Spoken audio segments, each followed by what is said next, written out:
Shalom, selamat malam. Kita kembali berjumpa di malam hari ini, di mana kita akan kembali merenungkan kebenaran firman Tuhan. Namun sebelum kita masuk dalam perenungan kita, maka kita terlebih dahulu meminta pertolongan Tuhan. Kita berdoa. Terpujilah Engkau ya Tuhan kami Yesus Kristus.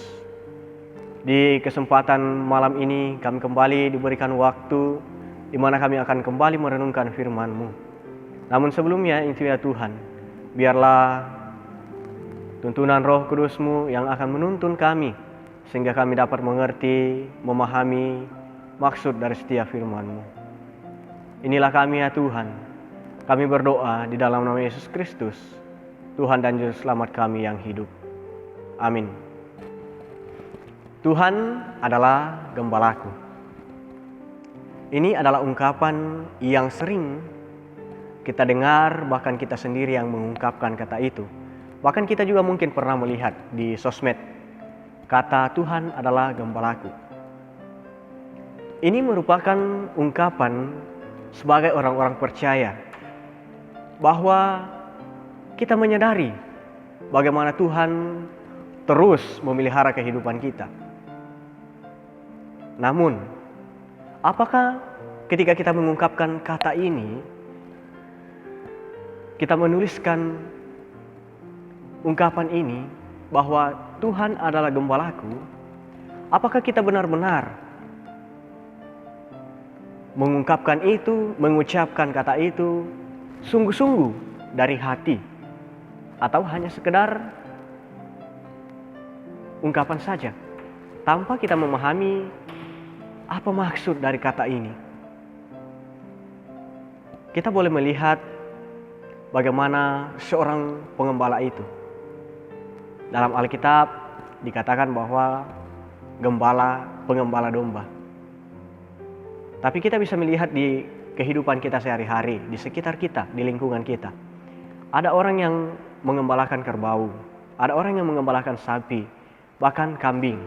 Nah, itu bisa kita ambil sebagai contoh. Bagaimana kalimat atau kata gembala itu?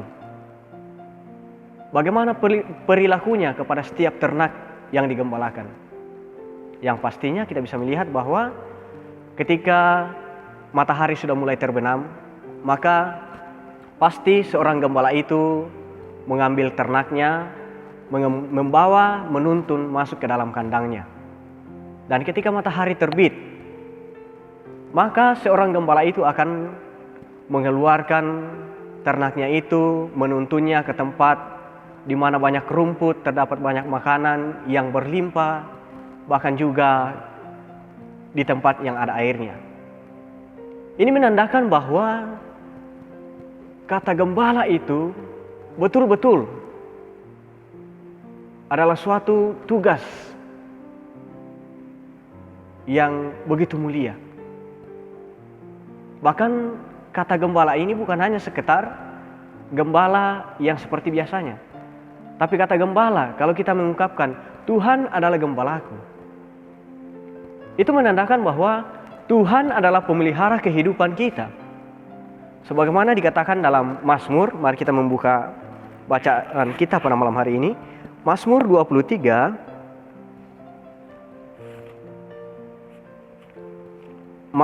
23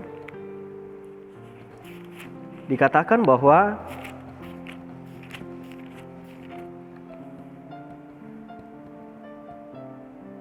Mazmur 23 ayat yang pertama perenungan kita sampai pada ayat yang ke-6. Namun saya hanya akan membaca di ayat yang pertama di mana dikatakan bahwa Tuhan adalah gembalaku, takkan kekurangan aku. Ini sudah jelas bahwa Tuhan adalah gembalaku, takkan kekurangan aku. Artinya bahwa ketika kita menyadari bahwa Tuhan adalah gembala kita, maka kita tidak akan pernah kekurangan. Kalau kita membaca ayat selanjutnya, maka bagaimana pemeliharaan Tuhan itu?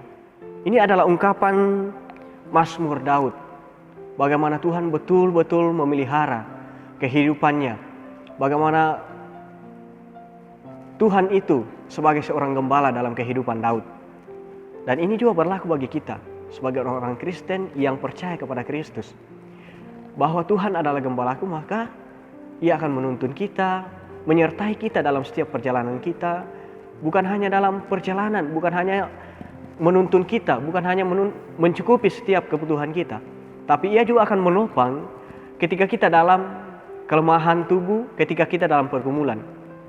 Apa benarnya dengan gembala yang saya sempat ungkapkan tadi?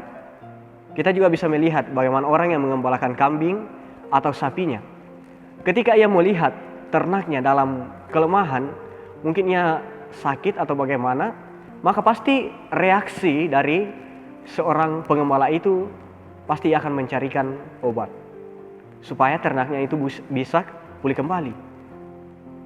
Jadi bukan hanya dalam memenuhi kebutuhan kita, tapi dalam segala hal yang kita butuhkan, bukan keinginan kita, tapi yang menjadi kebutuhan kita, maka pasti Tuhan akan mencukupkannya. Tuhan adalah gembalaku. Kiranya ungkapan Tuhan adalah gembalaku ini betul-betul kita maknai. Bagaimana itu Tuhan memelihara kehidupan kita. Bagaimana itu Tuhan sebagai gembala kita. Dalam pergumulan, dalam kesakitan, kekurangan makanan, kekurangan air minum. Percayalah bahwa Tuhan adalah gembala kita, maka Ia akan terus mencukupkan semuanya itu. Ia akan menyembuhkan kita ketika dalam kelemahan tubuh. Itu adalah Tuhan adalah gembalaku. Demikian perenungan kita pada malam hari ini. Kita kembali di dalam doa kita berdoa. Terima kasih ya Tuhan kami Yesus Kristus. Biarlah kiranya firman-Mu yang telah kami renungkan pada malam hari ini memberikan kami kembali kesadaran bahwa Engkau adalah gembala kami. Maka apapun yang kami akan jalani, maka Tuhan akan menuntun kami. Apapun yang menjadi pekerjaan kami, maka Tuhan akan terus memberikan kami kekuatan. Ketika kami dalam kekurangan, maka kami percaya bahwa Tuhan akan mencukupkan semuanya itu. Dan pada malam hari ini juga ya Tuhan, mungkin kami masih akan melanjutkan aktivitas kami, atau mungkin ada yang langsung beristirahat. Kiranya Engkau Tuhan yang akan terus menuntun menyertai kami, sehingga di esok pagi nih ya Tuhan, kami boleh bangun dalam kekuatan baru yang asalnya daripada-Mu, sehingga kami kembali dapat melanjutkan setiap tugas dan tanggung jawab kami yang Tuhan percayakan kepada kami. Inilah doa kami yang kami bawa di dalam nama Yesus Kristus Tuhan kami. Amin.